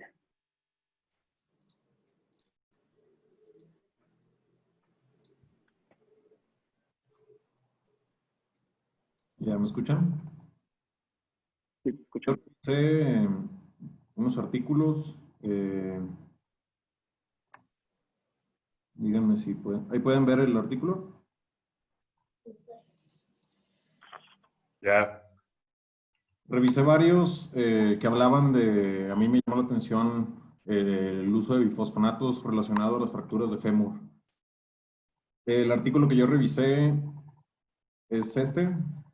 Dentro de los que revisé, hablaba del rescate de una paciente, hablaba de un reporte de un caso en específico. Primero leí los otros artículos que hablaban en relación a las fracturas asociadas al uso crónico de bifosfonatos. La verdad, yo nunca había leído respecto a eso, ni estaba muy informado de esto. En el artículo trataban en sí de la introducción de por qué están asociadas las fracturas o el uso de bifosfonatos a las fracturas en los pacientes mayores. Describí a una paciente de 73 años que había estado tomando 70 miligramos de alendronato por vía oral. En otro artículo que había revisado mencionaba que dentro de todos los bifosfonatos el alendronato es el que más relacionado estaba a las fracturas, se le llamaba por estrés, pero en este artículo especifica por qué no se consideran fracturas por estrés. Esta paciente había sufrido, llegó a la consulta con dolor en la región lateral del muslo. En las radiografías iniciales que le habían tomado, se podía apreciar esta área en donde se apreciaba un engrosamiento de la cortical. Y refería que la paciente posterior a esto se mandó a reposo a su casa y meses después acudió ahora con una fractura subtrocantérica de fémur. Cuando fue evaluada inicialmente se le tomó una resonancia magnética en donde comprobaba o resaltaba el área en donde se encontraba un engrosamiento de la cortical también, y refería que en los pacientes que usan bifosfonatos de manera crónica tienden a formar un engrosamiento de la cortical asociado a un edema de la médula ósea y una acumulación de microfracturas que van debilitando gradualmente las corticales, en este caso la cortical externa del fémur, mencionaba que es la más común. Inicialmente la paciente la trataron con una placa con tornillo deslizante, como pueden ver aquí. Esta fue la radiografía postoperatoria del primer tratamiento que le brindaron a la paciente. Y posteriormente, un año después, acudió a la consulta por un dolor abrupto, atraumático en la pierna, en donde se evidenció que había una pseudoartrosis, como lo pueden ver aquí a nivel del sitio de fractura, y falla del material de osteosíntesis. Fue intervenida quirúrgicamente y se decidió, mencionaba algo que me llamó la atención del artículo, que es algo que he visto que nosotros, o bueno, al menos yo no lo he hecho en el hospital, que muchos de los pacientes que ya vienen de su clínica con un tratamiento de bifosfonatos crónico, cuando sufren una fractura como estas, por ejemplo, mencionan en el artículo americano que leí primero que tiene que suspenderse inmediatamente el consumo de bifosfonatos para disminuir el riesgo en un 56%, mencionaba, de que tenga una fractura en el lado contralateral y de que tuviera una pseudoartrosis asociada al sitio de fractura. A esta paciente se le colocó un clavo cervicodeficiario con un injerto autólogo de peroné, que se colocó de manera de lajas a los lados y en el sitio fracturario. Mencionaba que utilizaron este sistema del clavo debido a que querían hacer el menor daño a tejidos blandos posible y querían conservar el sitio en donde se encontraba el hematoma fracturario. Colocaron este clavo junto con el injerto de peroné y menciona que después de esto la paciente, el seguimiento que se lo fueron dando, por aquí menciona, al cabo de un año la paciente ya acudió a la consulta caminando sin apoyo sin apoyo de andadera ni nada, y mencionaba que es importante el suspender el uso de los bifosfonatos cuando se presenta un paciente mayor con fracturas de este tipo, para reducir y darle un buen pronóstico a la fractura.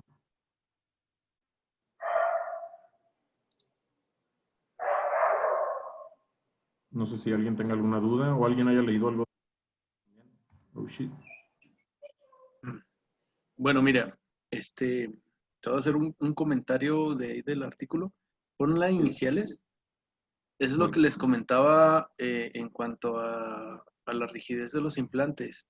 Muy probablemente esta paciente, por su edad, su demanda física fue poca, por eso no se tronó la placa antes.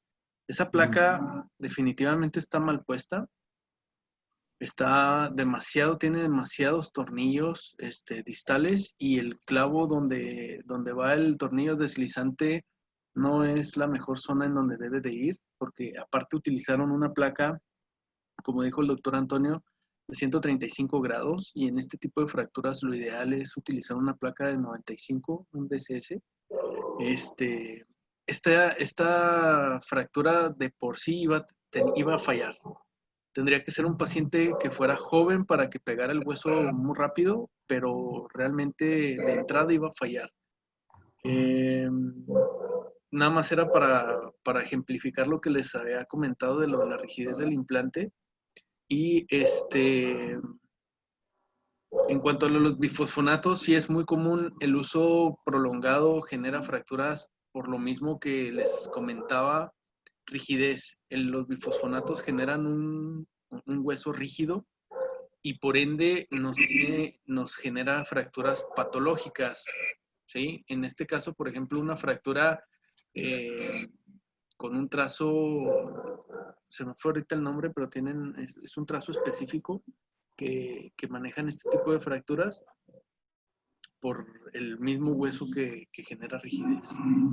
Entonces, concuerdo con lo que comentaste de que en cuanto nosotros asociemos una fractura de este tipo, se suspenda inmediatamente los bifosfonatos y pues optar por un implante pues más anatómico en este caso. Okay. Algo que mencionaba también me llamó la atención era que algo que nosotros sí usamos en el hospital es el calcio y la vitamina D, que debería asociarse al tratamiento subsecuente. Y aquí es donde mencionaba eso, que el uso de los bisfosfonatos, al suspenderlos inmediatamente, reducían un 53% las posibilidades de que la otra pierna también sufriera una fractura parecida. Y mencionaba que dentro de todos los estímulos o del tratamiento coadyuvante que se le dio, la teriparatida o la hormona paratiroidea recombinante, que había sido como el plus que le habían dado a los pacientes que ellos habían atendido, y eso les había dado mayores índices de éxito. Y el teriparatide creo que pues todavía hay en el hospital. En el ISSSTE todavía tenemos teriparatida. Úsenlo. Acuérdense que ahorita actualmente cualquier paciente que tenga una fractura de cadera o incluso hasta de radio en un paciente adulto mayor, tenemos que tenemos que buscarle o tenemos que suponer que tenga fragilidad. Entonces, a los pacientes que se tratan con teriparatida les va muy bien. Obviamente tiene sus indicaciones y es un tratamiento que sería pertinente si nosotros tenemos una fractura que fuera por fragilidad, pues sería pertinente utilizarlo sistemáticamente, la teriparatida, mientras esté indicado.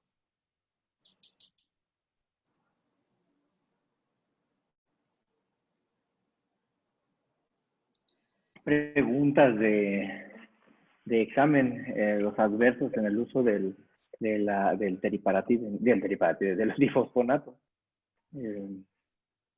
Entonces empecemos con los R2. Uriel. A los 5 años, posterior al uso crónico de bisfosfonatos, hay un aumento de probabilidad de padecer cáncer.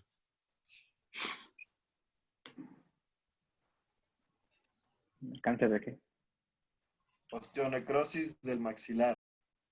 No,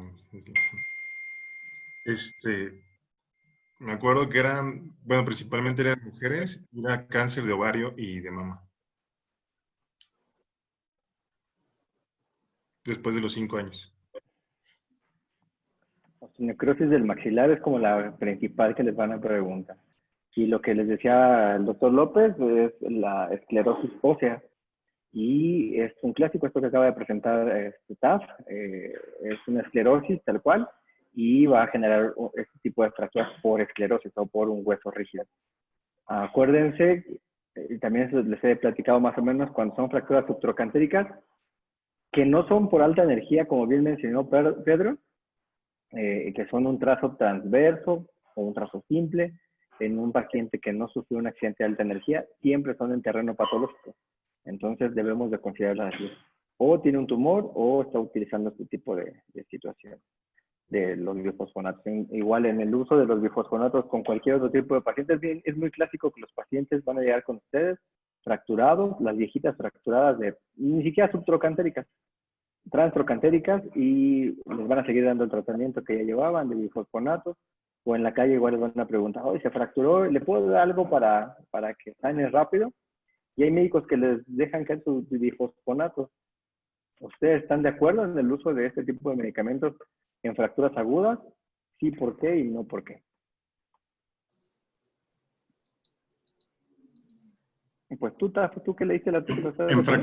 En fracturas agudas, no, porque pues, el efecto de los bifosfonatos va a ser muy retardado. O sea, realmente no te va a dar un efecto rápido o algún beneficio extra para la consolidación de la fractura. No te va a ayudar.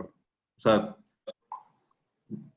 si se los daría a una paciente que tuviera una fractura reciente, no se los daría. Por eso, preferiría darle algo que a largo plazo le vaya a dar, que actúe más rápido, como en el caso de la teripartide.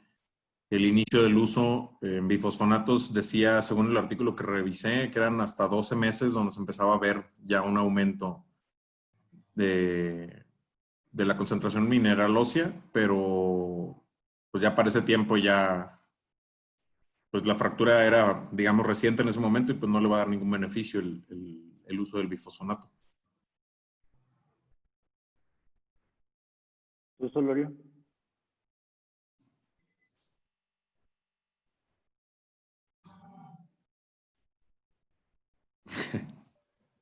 Solorio. ¿Qué pasó? ¿Tú le darías bifosfonatos a alguien en una fractura aguda? ¿Y Pues por qué no, porque el efecto va a ser retardado, o sea, a largo plazo sí le va a servir, yo no consideraría que haya algún problema por aplicar bifosfonatos por osteoporosis a un paciente que se acaba de fracturar, pero no le va a conferir un aumento en la consolidación ósea, que quizás en eso va encaminada la pregunta, o sea, no le va a ayudar a consolidar más rápido. Entonces, no lo daría en ese sentido, pero sí le podría utilizar para dar tratamiento a una osteoporosis subyacente en una fractura. Sí lo podría dar. No, o sea, no hay ninguna contraindicación. Los bifosfonatos estarían contraindicados en una fractura en agudo o en vías de consolidación porque en vez de beneficiar, al contrario, generaría un problema de una pseudoartrosis o en todo caso una no unión por el mecanismo de acción de los bifosfonatos. Es decir, lo que se pretende es de que aumente el recambio óseo. En cambio, los bisfosfonatos lo que van a hacer es detener o frenar el recambio óseo. Entonces, en vez de generar un beneficio, le va a perjudicar en las fracturas en agudo. Correcto, tienes razón, Tecoche. ¿Qué pasó, Michelado? Sí, efectivamente, los bifosfonatos actúan con los osteoclastos, entonces se van a meter con la remodelación ósea. Y al final no es como nos lo ponen así de librito, que la remodelación es el último paso, ¿no? La remodelación empieza desde que está fracturado desde el inicio, a remodelar los bordes fracturados para poder ahí empezar nuevamente la consolidación o la formación de hueso. Entonces, desde el inicio de la reparación ósea ya interferirían los bifosfonatos. Entonces, sí están contraindicados, ¿vale? Y es importante preguntar a los pacientes para entonces retirárselos y los dejen utilizar hasta que podamos, si es que los quieren seguir utilizando. Hay artículos por ahí, no nada más del alendronato y el esciandronato, que son como los más comunes, sino el de los anticuerpos monoclonales, no recuerdo cómo se llama. Denosumab también. También está asociado con fracturas, sobre todo en columna, a pesar de lo que sería como contradictorio, lo buscamos para que no haya fracturas por osteoporosis, pero está generando fracturas en columna, entonces para que vayan midiendo su uso. Pues bien, esto también bueno el artículo. Digo, sobre todo saca temas que a lo mejor a veces pasamos por alto, ¿no? Y son buenos comentarlos para que sepan acerca del uso de algunos medicamentos. Entonces, así como van, pues... Ah, sí, perdón. En fracturas como la imagen que vimos ahí con el clavo, donde hay una laja tan grande, en su experiencia el doctor López utiliza el uso de cerclaje. ¿Cómo fijas esa laja para, no sé, para que de alguna forma se integre o se quede volada? Pudiéramos utilizar más que cerclaje, yo creo que pudiéramos utilizar, ahorita actualmente hay unos abordajes anteriores para el fémur proximal, en donde pudiéramos ayudarnos para que tuviéramos una reducción más anatómica y poner una placa tercio de caña para hacer una repisa nada más para tener los contactos, el contacto de los fragmentos, que no estén así. Porque el uso de cerclaje, si se pudiera hacer cerclaje, sí lo pueden hacer, es otra opción, pero yo optaría más por una placa repisa con tornillos unicorticales, nada más para darle que el fragmento esté alineado. Ya lo demás lo hace el clavo. ¿Ya? Ok, pero no se hace compresión, entonces nada más es como un sostén del fragmento. Precisamente es un sostén, no le estamos dando compresión, porque al fin de cuentas el principio biomecánico es sostén. Entonces, si yo quisiera dar compresión, tendría que hacer de 3 fragmentos, tengo que hacer 2 fragmentos y de esos 2 fragmentos poderlos comprimir. Entonces, realmente no vas a poder lograr dar una compresión y menos con un trazo de fractura así. Prácticamente el principio biomecánico es sostén y con sostén pues, puedes poner la placa y los clavos, con lo que quieras, ¿no? Pero sí, incluso el cerclaje pues va a ser sostén. Un cerclaje no te va a dar nunca en la vida compresión. Ok, gracias. Técnicamente, yo sí le pondría un cerclaje al inicio para la reducción y lo retiro al final. Al darle la distancia a la zona de fractura, lo más seguro es que una vez que ya le diste la distancia, le pones el cerclaje y pernas todo completo, que el fragmento se mantenga ahí, que ya no lo jala, que ya los músculos no lo jalan. Entonces puedes retirar el cerclaje. No sé si han entrado alguien conmigo, eso cuando son fracturas de ese tipo, así le hacemos, lo reducimos. Digo, eso implica ser más invasivo, ¿no? Porque al final, donde le tengo que poner el cerclaje, tengo que hacer una herida extra. Poner el cerclaje, cerrar, tratar de reducir lo más que se puede, darle la distancia, pernar, y ya por último retiramos el cerclaje. Bueno, eso es como tips. Yo creo que igual cada quien haciendo. Nunca le he puesto una repisa a un fragmento medial. No sé, Fanny, ¿tú qué le pondrías?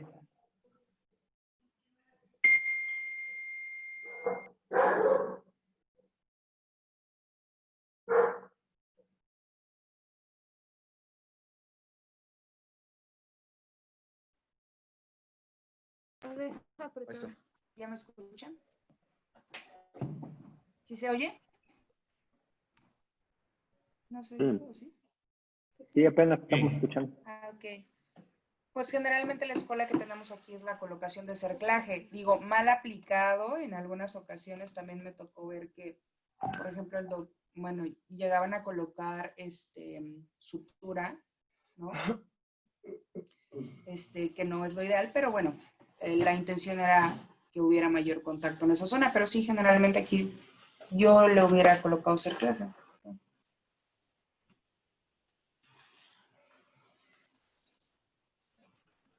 Bien, Benny. Bueno, pues, ya no existe debatir ahí. Bien, sigue con respecto al artículo.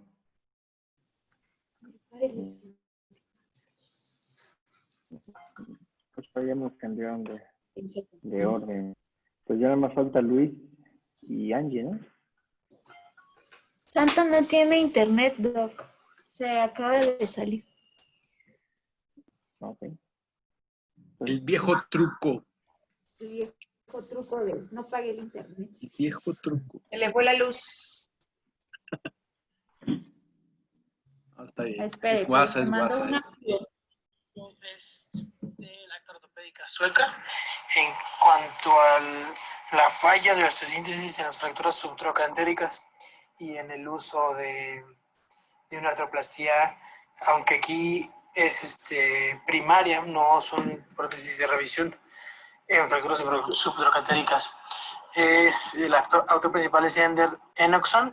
Son pacientes operados del 96 al 2006.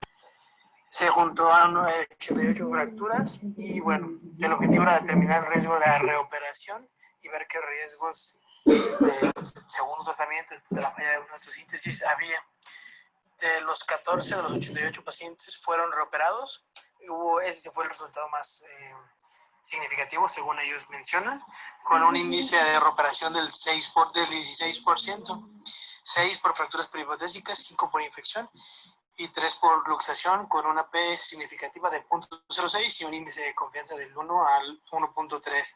Pues así nada más la conclusión es, bueno, o sea, que desde un inicio se debe valorar bien qué paciente se le va a poner a una fractura subtrocantérica, elegir bien el implante y planear bien la cirugía, porque el índice de las complicaciones al momento de querer arreglar con artroplastía, pues es muy alto. Y digo, o sea, que eso en base al paciente que tenemos en piso, ¿no, Javier?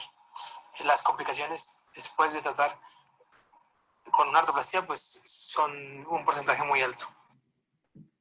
¿Sí escucharon o no escucharon? Sí, escuchamos. Gracias por salar mi cirugía.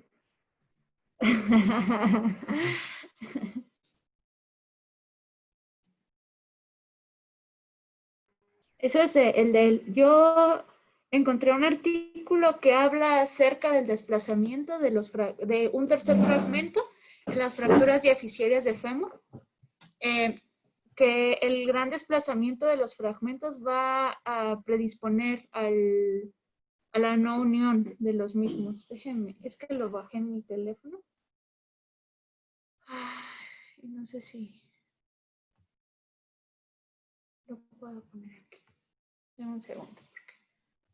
Bueno, en lo que lo encuentras, sí es importante. Siempre que reoperen a pacientes y que los tratemos de rescatar con cirugía protésica, va a ser como muy difícil. Hay más riesgos de infecciones, hay más riesgos de aflojamiento, más riesgos en general de complicaciones. Y más si solamente es una prótesis primaria, pues va a ser muy, muy difícil que les vaya bien, incluso por la zona donde está la fractura. El vástago será muy pequeñito. Es el impacto del tercer fragmento respecto a la curación de la misma fractura. Este se publicó en el 2018 en el International Orthopedics y habla de una población de 127 pacientes que tienen una fractura catalogada en fracturas 32B, manejadas todas con clavo centromedular. Y creo que esto es importante. En algún momento creo que hemos visto, como todos les han dicho ahí, que en algunas ocasiones ocupamos cerclajes para tratar de mantener la reducción del mismo fragmento. En alguna ocasión hubo alguien que me dijo que los cerclajes, que en el uso del cerclaje no estaba indicado en el AO, que de hecho uno se tenía que quedar, si te faltaba alineación o si te faltaba recubierta de este fragmento o de los fragmentos, no unión de los mismos. Y, ¿cómo se llama? Y no tenías injerto, que se quedara así. Pero este artículo principalmente lo que dice es que, por ejemplo, el desplazamiento de los fragmentos, el tamaño del mismo fragmento va a predisponer a la no unión del mismo de la misma fractura. Entonces, en una conclusión, ellos determinan que un fragmento pequeño, menor a 40 milímetros, va a tener una adecuada consolidación dentro de 6 meses. Sin embargo, los fragmentos mayores, a los 40 milímetros, sí van a tener desplazamientos o más riesgo de no unión. ¿Ok? Entonces, bueno, eso es lo que habla principalmente el artículo. Y ya, porque sí, bueno, no sé. En algún momento creo que sí hemos dejado ahí los cerclajes y les digo, a mí en algún momento me dijeron que eso no estaba indicado en el agua.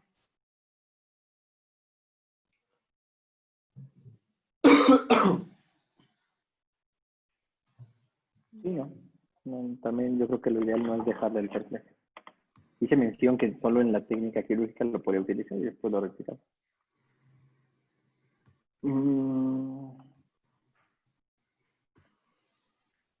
Ya. Bien, ¿tienen preguntas acerca de este artículo?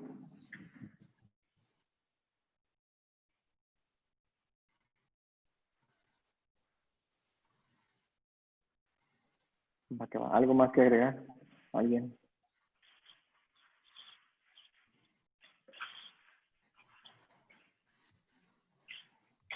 Bueno, el doctor Díaz se desconectó por lo que veo, pero que él me comentaba que hay algunas sesiones del colegio martes, miércoles y jueves, y creo que coinciden las horas a las 8. Por si alguien las quería ver, creo que es de pediatría, algo así me dijo. No sé qué proponen, si quieren cancelar la clase o la vemos más temprano o en algún otro momento. Hoy operé con el doctor Sergio y el doctor Urban y ellos me comentaban que se les haría más fácil participar en las sesiones mientras estén en el hospital, porque en su casa les pegan. Entonces, a las 10 de la mañana más o menos hacerla. No sé qué opinen también. Y también está bien. Yo también creo que está bien a veces que sea temprano. Pero Yo por no ejemplo, estoy de acuerdo en que sea por la mañana, pero sobre todo. es que ellas están aquí sin hacer nada, pero por Ajá. ejemplo, No, yo estoy en nosotros dos, urgencias. ella está en urgencias y yo estoy en quirófano. Sí, no, yo no creo que sea buena idea. Sobre todo para el que está en el hospital, pues. Claro. Sí, yo también pensé en eso. Yo creo que el que está en el hospital siempre va a estar ocupado, pero pues no sé, también se los tenía que externar para que ellos pudieran participar. Digo, ya les dije que cuando sea lo de columna, pues sí les vamos a decir que se metan. A lo mejor nos ajustaremos un poco a sus horarios, pero y saber que pues el que está de guardia generalmente va a estar ocupado, ¿no? Bueno, y de lo de pediatría, de lo del colegio, yo creo que pues sí, vale la pena verlo, o no sé, ¿qué piensan? Ya nada más ver si hacemos la clase más temprano o no la hacemos.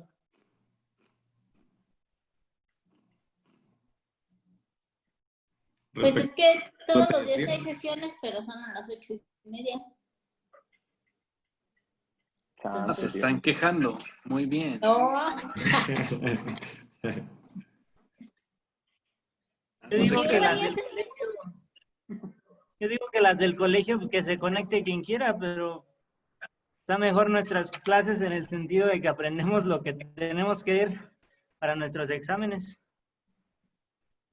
Y ya Claro, para las clases del colegio, pues que cada quien se conecte, todos nos la suben a YouTube. Ya la puedes ver después. Una pregunta, Antonio. ¿Quién está manejando el módulo de pediatría? Doctor Morita. Nuestro maestro, el doctorísimo. El doctorísimo. Pues muchos de ustedes me conocen. Yo soy uno de los panzonetes. Voy a detener la grabación. Sí, por favor. No, no es cierto. Yo sí les sugiero ampliamente, si ustedes tienen alguna información de pediatría,